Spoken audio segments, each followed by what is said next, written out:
રાજકોટમાં જે ગેમ ઝોનમાં આગની ઘટનામાં અનેક લોકોએ જીવ ગુમાવ્યા છે, ત્યારે સુરત પોલીસ અને સુરત પાલિકાના અધિકારીઓ દ્વારા તપાસ શરૂ કરાઈ છે. સુરતમાં આવેલા 16 જેટલા ગેમ ઝોન અંગે કમિટીની રચના કરી તપાસ કરાઈ હતી. સુરત ફાયર ચીફ ઓફિસર અને અન્ય અધિકારીઓ દ્વારા મિટિંગ યોજી ટીમ બનાવી તમામ ગેમ ઝોનમાં તપાસ કરાઈ હતી. ગેમ ઝોનમાં એનઓસી સહિત ફાયર સેફટીની ચકાસણી કરવામાં આવી હતી. જોકે 16માંથી 6 ગેમ ઝોન પાસે કોઈ પણ જાતની ફાયર એનઓસી ન હોવાનું સામે આવ્યું છે. ગેમ ઝોનમાં ફાયર સેફટીના સાધનોની પણ હાલ ચકાસણી કરાઈ છે. ગેમ ઝોનમાં તમામ રમતના સાધનો ઇલેક્ટ્રિક હોય છે, જેને લઈને બાળકોને રમવાની વસ્તુ પણ ફાઇબર હોય અને છત પર થર્મોકોલની સીટ લગાવાઈ હોય, જેથી ન કરે નારણ આગ લાગે ત્યારે આગ ભયાવહ બને છે. તેથી તંત્ર દ્વારા તમામ ગેમ ઝોનમાં ફાયર એનઓસી સાથે એન્ટ્રી એક્ઝિટ સહિતની તપાસ કરાઈ છે.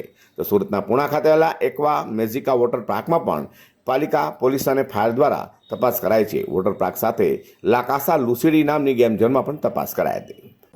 રાજકોટની આજરોજ જે દુઃખદ ઘટના બની એ બાદે જે રાજ્ય સરકાર શ્રી તરફથી સંદેશો મળ્યો એ મુજબ જે મહેરબાન કમિશનર શ્રી તરફથી એક અમારા મહાનગરપાલિકા તરફથી જે ટીમમાં સંભવિત સભ્યો હોઈ શકે, પોલીસ કમિશનર સાહેબની કચેરીથી જે કોઈ હોઈ શકે, ડીજીવીસીએલ તરફથી કોઈ ટીમ હોઈ શકે, કલેક્ટર સાહેબની કચેરીમાંથી કોણ મેમ્બરો હોઈ શકે, ફાયર અને ઇલેક્ટ્રિકલ વિભાગ, હેલ્થ વિભાગ, એ બધા ટીમના મેમ્બરો હોઈ શકે અને જેટલા ગેમ ઝોન છે એને અનુરૂપ કઈ સંખ્યામાં આપણે ટીમ બનાવવી પડે એ પ્રકારે મહાનગરપાલિકા એક અગાઉના અનુભવ અને આજે રાજકોટનું જે કંઈ થયું છે એ ઘટનાને ધ્યાનમાં લઈને પુનરાવર્તન ન થાય એ મુજબ એક ટીમનું ગઠન કરી અને તમામ કાર્યરત ગેમ ઝોનની ચકાસણી, એનઓસીની દૃષ્ટિથી માંડીને બધી ઇલેક્ટ્રિકલને બાબતો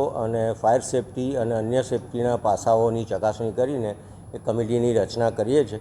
અત્યારે બધી જ ઓફિસોમાં મિટિંગ ચાલી રહી છે અને ટૂંક સમયમાં એ ટીમનું ગઠન થશે અને આગામી સમયમાં એ ટીમ દ્વારા સઘન ચકાસણીની કાર્યવાહી હાથ ધરવામાં આવશે.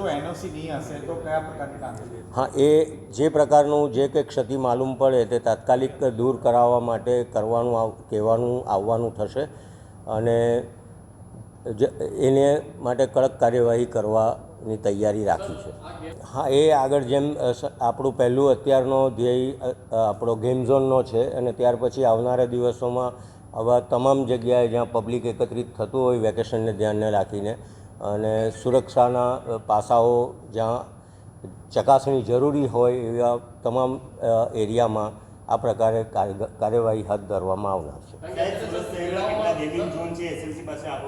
અત્યારે 16 ગેમિંગ ઝોન છે અને તમામ ઝોનમાંથી એ માહિતીઓ, એનઓસી અને બધી વિગતો એકત્રિત કરવાની કામગીરી ચાલી રહી છે. સર, જ્યારે પણ ગેમ ઝોન બનાવવામાં આવે છે એનઓસી લેવામાં આવે છે?